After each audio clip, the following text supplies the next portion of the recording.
The chapel doors swung open, and from the altar I saw his face. My father, David, a man whose expensive suit couldn't hide his smug disapproval, sat in the front pew, ready to witness what he thought would be my final surrender to a normal life. But then the voice came, a sound as sharp and clean as a rifle crack, echoing off the high stone walls, "Admiral on deck." It wasn't a request, it was a command. In one single, thunderous motion, 200 men in immaculate dress uniforms rose to their feet. Their salute was a wave of white and gold, a testament to order and respect that existed in a world entirely separate from him. My father's smirk dissolved into a mask of pure confusion, as senators and decorated officers around him also stood in my honor. Only my family, my own blood, remained pinned to their seats, frozen in a world they suddenly didn't understand. Just 3 hours earlier, I stood in the bridal suite, staring at that same uniform where a wedding dress should have been. The pristine service dress whites of a 4-star admiral. My phone buzzed, a familiar harbinger of dread. The text was from my father. "I heard a rumor you are planning to wear that ridiculous costume," he'd written. "A uniform? To your own wedding, daughter? How shameful. Don't embarrass us." Each word was a tiny, sharp stone, added to the mountain of them he'd thrown over 20 years. My jaw tightened. The door opened without a knock, and in walked my brother, Leo, the family's undisputed golden child, who wore his easy charisma like a shield against any real responsibility. He saw the uniform and let out a short, derisive laugh. "Seriously, Anya? Dad's going to have a stroke. Couldn't you just be normal for one day? This isn't one of your little club meetings." He said it with such casual cruelty, such practiced dismissal, that he didn't even notice the man who had just entered the room behind him. It was Fleet Admiral Harrison, the man who would officiate my wedding, and also happened to be the chief of naval operations. Leo, completely oblivious, gestured to him with his chin. "See? Even he thinks it's a bit much." I watched as Admiral Harrison's eyes that had seen men through combat and guided global strategy, turned from warm to ice. He looked from my preening brother to me, and in that silent, professional gaze, a universe of protocol was violated. My brother hadn't just insulted me. He had shown utter contempt for the highest-ranking officer in the United States Navy. Leo just laughed, thinking he'd scored a point for teen normal. He had no idea he'd just dismissed the man who signed off on my last clandestine deployment, the one I wasn't supposed to return from. To understand why my wedding dress was a uniform, and why those 200 men answered to me, you have to understand the 2 lives I fought to keep separate.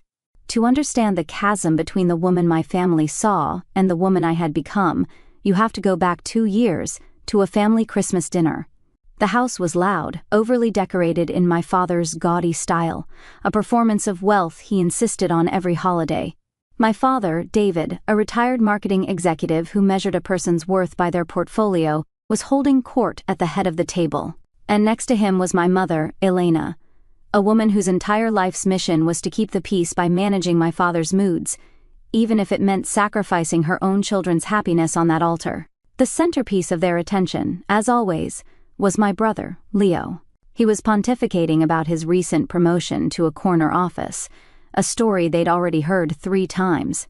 He used phrases like navigating market volatility and aggressive Q4 leveraging, and my parents would hang on every meaningless syllable. They saw him as a titan of industry, a brilliant mind shaping the world of finance. I saw the internal ledger in my mind flick through its pages. The down payment they gave him for his condo when I was told money was tight for my officer training program, the European vacation they funded to celebrate his first bonus while I was eating MREs in a desert. After a lull in his performance, I decided to try, just once more. "I was awarded the Defense Distinguished Service Medal last month," I said quietly. My father paused, a fork halfway to his mouth. He patted my arm with a pitying sort of affection. "Oh, another little pin for your collection. That's nice, dear." He then turned back to my brother, his voice booming again. Now, Leo was telling us about his portfolio. And just like that, I was gone. Invisible. To them, I was still Annie the Ensign, the nickname they'd given me when I first joined 20 years ago, as if my entire career, the promotions, the deployments, the immense and terrible responsibility, was nothing more than a phase I had yet to outgrow. They had frozen me in time and refused to see the person I'd forged myself into. That person lived in a different world entirely. A world that was silent, cold, and deadly serious. 3 months after that Christmas dinner, I was half a world away, standing in a skiff, a sensitive compartmented information facility, at Coronado. The only sounds were the low hum of servers and the quiet, controlled breathing of the men around me. As commander of Naval Special Warfare Command, I was the final authority on Operation Silent Trident, a time-sensitive hostage rescue mission unfolding in real time on the screens in front of me. The air was thick enough to choke on. The commander of SEAL Team 6 was on the encrypted line, his voice calm but strained. They were pinned down. He was requesting permission to execute an Alpha Protocol maneuver, a high-risk, last-resort action that could either save everyone or get his whole team killed. Every subordinate in that room, all hardened captains and commanders with decades of combat experience, turned their eyes to me. There was no discussion, no debate. There was only the weight of my decision. My heart was pounding, but my voice was steady. "Execute Alpha," I said into the comms. "Send the sit rep the second they are clear. I'm taking full responsibility for this course of action." The SEAL commander's only reply was a crisp, "Roger that, Valkyrie." In that room, my call sign wasn't a nickname. It was a mantle of authority. It was a promise that I would own the consequences, no matter how catastrophic. The respect they showed me wasn't given because of my name or my family. It was earned in shadows and silence, sealed by decisions that carried the weight of life and death. I remember calling my mother a few days after that disastrous Christmas dinner. I tried to explain how Dad's comment had felt, how it was more than just a thoughtless remark. Elena sighed, the sound of a lifetime of practiced placation. "Anya, darling, you know how your father is. He's from a different time. He just wants to see you settled." Settled, that was the word she used, as if my life was a chaotic storm that needed to be calmed. As if the command of thousands of elite warriors was somehow less stable than Leo's corner office. She wasn't finished. And Leo's life is so much more straightforward. It's a lot of pressure. He needs our encouragement. He needs it more. The words hung there in the silence between us. I saw the truth then, with blinding clarity. In my family's emotional economy, there was a finite amount of approval to go around, and Leo's needs would always outweigh my accomplishments. My victories were too strange, too complicated, too unfeminine. They made them uncomfortable. So, for their comfort, my life's work had to be diminished to a hobby, my medals to trinkets, and my rank to a silly nickname. For 20 years, I had accepted the terms. In their world, I was Annie the Ensign. In my world, I was Valkyrie. I kept them separate to protect them. But after that text message, I realized I wasn't protecting them. I was enabling them. So I decided I would finally merge my worlds by my rules on my field of battle. After my brother walked out of the room, leaving the echo of his disrespect hanging in the air, something inside me shifted. The familiar, dull ache of being dismissed was still there, but it was quickly being replaced by something else.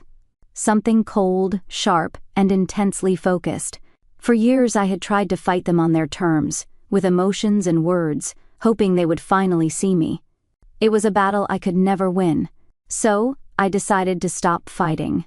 Instead, I would give a formal lesson. My wedding would no longer be a family event. It would be a demonstration, a correction of the record, held in a venue where my authority was absolute. My family only respects what they can see. Obvious, undeniable displays of hierarchy and power. So, I would give them one. I sat down, not with a wedding planner but with my datapad, and pulled up the U.S. Navy regulations. The words on the screen were my native language, the architecture of the world where I truly lived. I scrolled through the articles on honors and ceremonies, on the courtesies due to a flag officer, on the seating of an official party. This was my area of expertise, and I began to draft a plan not of seating charts, but of operational maneuvers. It was a quiet, methodical strategy. The first step was a call to my aide, Command Master Chief Evans, a man who could orchestrate a fleet movement with a single phone call and the calmest demeanor I'd ever known. "Master Chief," I said, my voice even, "I need you to ensure the ushers for my ceremony have the official party list. That includes my direct reports and the entire active duty SEAL contingent. They are to be seated in the forward pews, as is customary." He simply replied, "Consider it done, Admiral." Next, I met with the 2 SEALs who would serve as my ceremonial honor guard. My instructions were simple. They were to follow military procedure to the letter, no civilian flourishes. They nodded, their eyes showing perfect comprehension. My final move was a call to Fleet Admiral Harrison's aide. I conveyed my sincere apologies for my brother's stunning lack of situational awareness. But the call had a dual purpose. It was also a confirmation. I asked his aide to please confirm that the Fleet Admiral would be officiating in his official capacity, while wearing his full-service dress uniform. This was the final piece of the puzzle. It wasn't just my authority they would witness, it would be legitimized by the presence of the most powerful man in the entire Navy. The trap was set.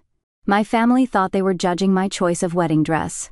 They had no idea they were about to be subjected to a formal inspection of military courtesy, and they were catastrophically out of uniform. The Naval Academy Chapel is a place built for reverence. Sunlight, fractured by stained glass windows depicting great naval battles of the past, painted the stone floor in strokes of deep blue and crimson. It was a world my family couldn't understand, but one they had entered with their usual swagger. From the antechamber where I waited, I could picture them perfectly. My father, David, and mother, Elena, moving with the unearned confidence of people who believed their wealth made them royalty in any room. And my brother, Leo, leaning over to whisper in my father's ear, his voice dripping with the casual condescension that was his birthright. "Must be for the old guy officiating," I could almost hear him say. "Annie probably gets a discount." They would have taken their seats in the front pew, the one marked Family of the Bride, feeling it was their due. They would have scanned the sea of dress uniforms, the rows upon rows of my friends, my colleagues, my subordinates, and felt a smug sense of superiority in their designer clothes. To them, a uniform was a costume for the working class, not a symbol of a sacred vow. They were observers at a quaint ceremony, entirely unprepared for the fact that they were actually the subjects of a formal review. The first hint that something was wrong would have been the music. As Fleet Admiral Harrison took his place at the altar, they would have watched, unimpressed. But then the processional began. It didn't start with flower girls or bridesmaids. It started with 2 imposing figures, 2 of my best SEALs in immaculate dress uniforms, marching with unnerving precision from a side entrance to the main doors. They moved as one, their heels striking the stone in perfect unison, a sound that cut through the organ music.